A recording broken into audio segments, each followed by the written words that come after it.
اور اپنی نگاہ شفقت ڈال کر اپنے غلاموں میں بخشش کی نگاہ ڈال کر ان کے نیکیوں کے پلڑے پر نگاہ رحمت پڑ رہی ہوگی اور پلڑے وزنی ہو رہے ہیں۔ سبحان اللہ۔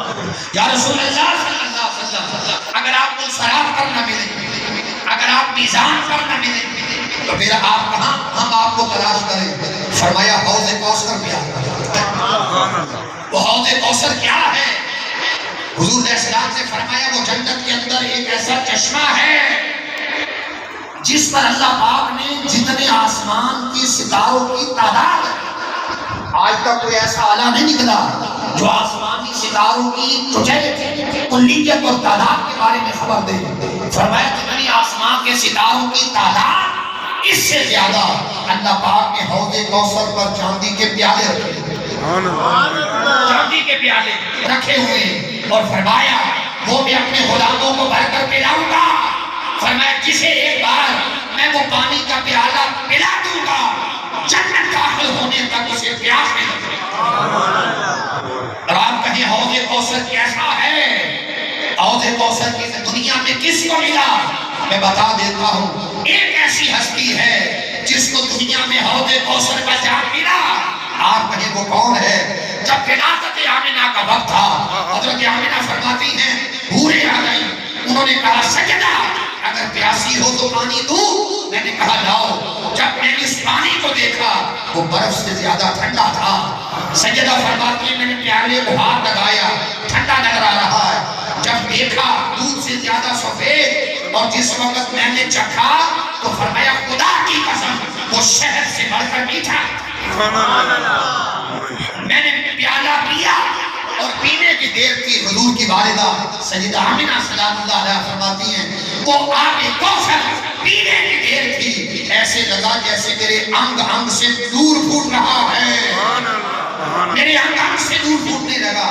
تو میں نے کہا تو کون ہے، کون سا جام لے کے آئی ہے؟ اس نے کہا سیدہ میں جنت سے آنے والی حور ہوں اور آپ کے لیے میں جنت سے آب کوثر کا جام لے کے۔ تو آقا نے فرمایا اس حوض کوثر میں آنا، وہاں پر میں اپنے غلاموں کو پیالے بھر بھر کر پلا رہا ہوں گا، اس لیے اس جگہ پر تلاش کرنا۔ تو حاضرین محترم پھر جنت میں جانے والے چلے جائیں گے۔ سوال یہ ہے حضرت آدم علیہ السلام کو جنت میں کس قومیت سے بلایا جائے گا؟ آقا نے فرمایا جنت میں آدم کو ابو محمد کی قومیت سے بلایا جائے گا۔ سبحان اللہ۔ سوال یہ ہے جنت میں سارے جائیں گے، اس جنت میں جنتیوں کو کون سا وظیفہ کرنے کا حکم ہوگا؟ ہم بیٹھے ہیں خدا کے گھر میں، میں بات کر رہا ہوں جنت کے ماحول میں کہ جنت میں حکم ہوگا اے جنتیوں کی پروردگار فرمایا میری جنت میں صرف ایک کتاب پڑھنے کا حکم ہے۔ کون سی کتاب؟ فرمایا ہم نے جو اپنے مصطفیٰ پر قرآن اتارا ہے، تمہیں وظیفہ کے لیے حکم دے رہا ہوں، مصحف محمدی، یہ قرآن تمہارا ورد اور وظیفہ ہے۔ جب تک ابدی دائمی ہمیشہ جنت میں رہو گے تم قرآن پڑھتے رہنا، کہ ہم تمہیں وظیفے کا حکم دے رہے ہیں۔ سوال یہ ہے جنت میں جنتیوں کی زبان کون سی ہوگی؟ ارے جنت میں جنتیوں کی جو زبان ہوگی وہ عربی زبان ہوگی۔ عربی کیوں؟ فرمایا مصطفیٰ عربی تیری زبان ہے، اس لیے ہم جنت میں حکم دیں گے کہ جب تک لوگ اس جنت کے اندر کلام کریں گے وہ جنت میں کلام عربی کے اندر ہوگا۔ اگر آپ کہیں دنیا میں جنت کا نقشہ گر سکتا ہے، آؤ میں آپ کو جگہ بتاتا ہوں کہاں جنت ہے۔ مدینہ شریف چلے جاؤ، فرمایا ما بین بیتی و منبری روضۃ من ریاض الجنہ، میرے گنبد خضرا اور منبر کا درمیان یہ جتنا ٹکڑا ہے یہ جنت کا ٹکڑا ہے۔ جب کوئی ریاض الجنہ میں جا کر بیٹھتا ہے تو خدا کی قسم وہ رہتا دنیا میں ہے مگر وہ جنت میں بیٹھا ہوتا۔ حضور کا روضہ کہاں ہے؟ فرمایا میرا روضہ اور میرا منبر یہ جنت میں۔ بے شک بے شک۔ حضور علیہ السلام نے ایک ٹکڑے کے ساتھ کھجور کا ٹکڑا تھا، اس کے ساتھ ایک لگا کر خطبہ دیتے، کھڑے ہو کر جمعے کا خطبہ دیتے۔ ایک عورت نے دیکھا، صحابیہ تھی، عرض کیا اگر اجازت ہو میرا بیٹا مستری ہے، میں آپ کے لیے ممبر بنا دیتی ہوں۔ ممبر بن گیا، کھجور کا خشک انانا کھجور کا تنا جب اس کو جدائی ملی اس سے ٹیک نہ لگی، صحابہ کہتے ہیں اس نے رونا شروع کر دیا۔ حضور ممبر پر بیٹھ گئے، لکڑی کے ممبر مبارک، وہ ٹکڑا رونے لگا، اور صحابہ کہتے ہیں ہم نے اپنے کانوں سے سنا اس سے رونے کی آوازیں آ رہی تھی۔ سرکار ممبر سے اترے اور اس پر اپنا دست شفقت رکھا، وہ چپ ہو گیا، چپ ہو گیا۔ میرے آقا نے فرمایا حنانا اے حنانا کیوں روئے ہو؟ عرض کی آقا آپ نے مجھے چھوڑ دیا، فرمایا سودا کر لو، اگر تو چاہتا ہے تو میں تجھے دنیا میں ہرا بھرا کر دیتا ہوں، اور اگر تو چاہتا ہے تو ہم تجھے جنت میں لگا دیتے ہیں، نبی تیرا پھل کھائے۔ اس حنانا نے جواب دیا یا رسول اللہ مجھے آپ جنت میں لگا دیں، پیغام لے کے جو کیا عرض کر رہا ہوں، آقا مجھے آپ جنت میں لگا دیں۔ حضور علیہ السلام نے فرمایا صحابہ کی آقا، فرمایا جہاں میرا ممبر ہے اور جہاں میں بیٹھتا ہوں اسے میرے ممبر کے قدموں تلے دفن کر دو۔ وہ ٹکڑا کہتا ہے مجھے جنت میں لگا دو، آقا فرماتے جہاں میرے قدم ہوتے ہیں ممبر پر اسے میرے اس جگہ دفن کر دو۔ تو حضور بتانا چاہتے ہیں لوگوں جنت کی طرف جانے والوں، جنت کہاں ہے؟ مصطفیٰ کے قدموں کا نام جنت ہے، حضور کے قدموں تک جانے کا نام جنت ہے۔ جو قدموں تک آ گیا وہ جنت تک پہنچ گیا، اور جو قدموں سے دور چلا گیا خدا کی قسم وہ جنت سے دور چلا گیا۔ ابو بکر عمر عثمان و علی طلحہ وغیرہ حضور کے قدموں کے قریب رہے، جنت مل گئے۔ ابو جہل، عتبہ، شیبہ، ولید، یزید یہ دور رہے، ارے دوری کے باعث خدا نے انہیں جانبی کر دیا۔ اس لیے حضور کے قدموں کے ساتھ جڑے رہنا۔ پھر فرمایا قیامت کے قریب جب زمانہ آئے گا قیامت کا تو فرمایا ایمان سمٹ کر ساری دنیا سے مدینہ میں آ جائے، مکہ کا ذکر نہیں کیا، فرمایا ایمان ساری دنیا سے سمٹ کر مدینہ آ جائے گا۔ فرمایا جس طرح سانپ کو مرنے کا خطرہ ہوتا ہے وہ اپنی جان بچانے کے لیے اپنے دل کے اندر اپنے گھر کے اندر آ جاتا ہے، جب وہ آ جاتا ہے تو جان سے محفوظ ہو جاتا ہے، مرنے سے محفوظ ہو جاتا ہے، اس کی جان محفوظ ہوتی ہے۔ فرمایا قیامت کے قریب فرمایا ایمان سمٹ کر مدینہ میں آ جائے گا۔ تو میں بتانا چاہتا ہوں جسے ایمان کی حفاظت چاہیے اس کو چاہیے وہ مدینہ میں رہے، مدینہ میں آیا جایا کرے، مدینہ والے سے محبت کرے، مدینہ کی محبت دلوں میں اپناؤ۔ آقا نے فرمایا تھا مولا جتنی برکت تو نے مکہ کو دی ہے اس سے 2 گنا برکت محمد کے شہر کو عطا، اس سے 2 گنا شہر کو برکت دے دے۔ جتنی محبت تو نے وہاں رکھی ہے 2 گنا برکت یہاں رکھ دے۔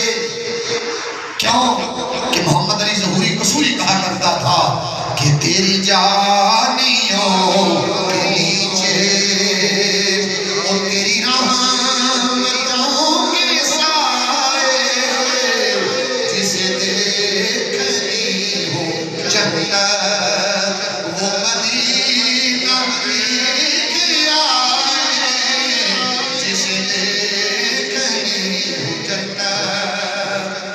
نہ یہ بات شان سے ہے نہ یہ بات مال زر کی، نہ یہ بات شان سے ہے نہ یہ بات مال زر کی، وہی جاتا ہے مدینے آقا جسے بلائے، وہی آتا ہے مدینے آقا جسے بلائے، جسے دیکھنی ہو جنت۔ روزے کے سامنے میں یہ دعائیں مانگتا تھا، او میری جان نکل تو جائے یہ سما بدل نہ جائے، جسے دیکھنی ہو جنت وہ مدینہ دیکھ آئے، تیری جانیوں کے نیچے وہ ظہوری یار میرا وہی گلوسار میرا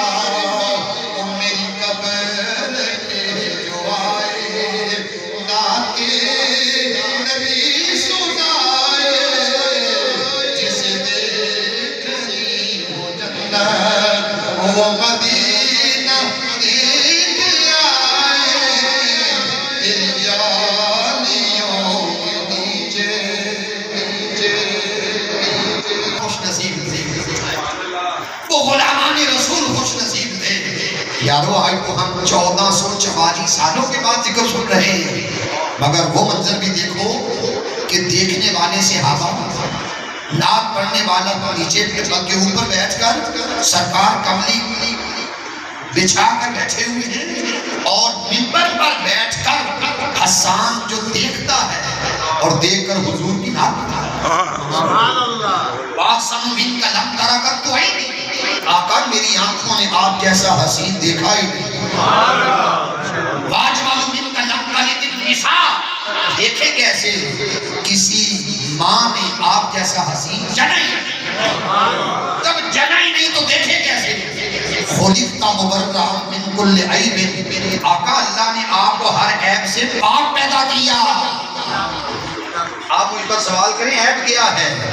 بھئی بندے کے بال کے اندر، بندے کے بالوں میں جان سے ہیں، اس لیے ڈاکٹر حضرات کیپ پہنتے ہیں تاکہ زخم کھلا ہو تو بال نہ گر پڑے، مگر حضور علیہ السلام کے بالوں کے بارے میں تھا کہ وہ چاندی کی ڈبی کے اندر بھی اگر محفوظ ہوتا، اگر کوئی بیمار آتا کہتا ماں جی مجھے شفا دو، فرمایا کہ پانی لے کے آؤ ہم تمہیں شفا دیں، تو حدیث میں آتا ہے چاندی کی ڈبی میں حضور کا موئے مبارک وہ پیالے میں گھمائی جاتی اور پیالے سے ڈبیا نکال کر ام المومنین فرماتی پینے والے پی لے، پینے کی دیر ہوتی بیمار کو اللہ شفا یابی عطا کرتا۔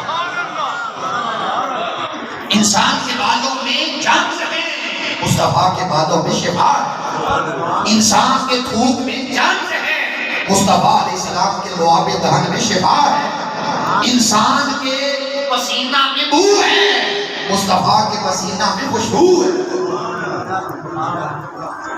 انسان آگے دیکھتا ہے پیچھے نہیں دیکھتا، آقا جتنا آگے دیکھتے تو میں پیچھے دیکھتے تھے۔ مصلی پر کھڑے ہیں سلام پھیرا، فرمایا آج پچھلا بندہ آخری صف میں کھڑا دھیان سے رکوع و سجود نہیں کر رہا تھا، فرمایا میں کھڑا مصلی پہ ہوتا ہوں، میں تمہارے رکوع کو بھی دیکھتا ہوں سجود کو بھی دیکھتا ہوں، رکوع و سجود صحیح کیا۔ تو خُلِقْتَ مُبَرَّأً مِنْ كُلِّ عَيْبٍ، آقا اللہ نے آپ کو ہر عیب سے پاک پیدا کیا۔ کَأَنَّكَ قَدْ خُلِقْتَ كَمَا تَشَاءُ، اور آپ کو ایسے بنایا جیسے آپ خود چاہتے تھے۔ انسان کا سایہ پڑنا یہ عیب ہے، مگر 63 سالہ لمحوں میں ایک لمحہ ایسا نہیں آیا کہ سایہ زمین پر پڑا ہو اور کسی کافر اور منافق کا قدم آگے۔ اللہ نے سائے سے محفوظ رکھا۔ پھر کیوں نہ کہوں جب حسن تھا ان کا وہ جلوہ نما، انوار عالم کیا ہوگا،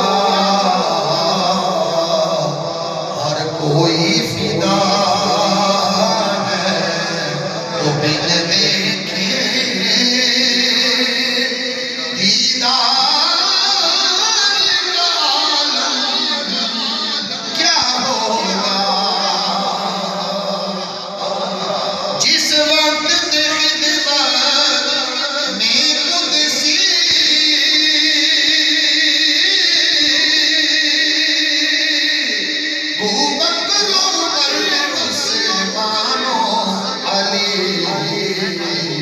اس وقت رسول اکرم کے دربار عالم کیا ہوگا، چاہے تو اشاروں سے اپنے وہ کایا پلٹ میں وہ دنیا کے یہ شان ہے خدمتگاروں کی سردار کا عالم کیا ہوگا، جس وقت حلیمہ کی گودی انوار خدا سے روشن اس وقت حلیمہ دائی کے ہر بار کیا ہوگا معراج کی شب حق سے ملنے وہ عہدیدار تک جا پہنچے رفتار کا عالم کیا ہوگا وہ گفتار کا عالم کیا ہوگا ہر کوئی فدا ہے وہ بن دیکھے دیدار کا عالم کیا ہوگا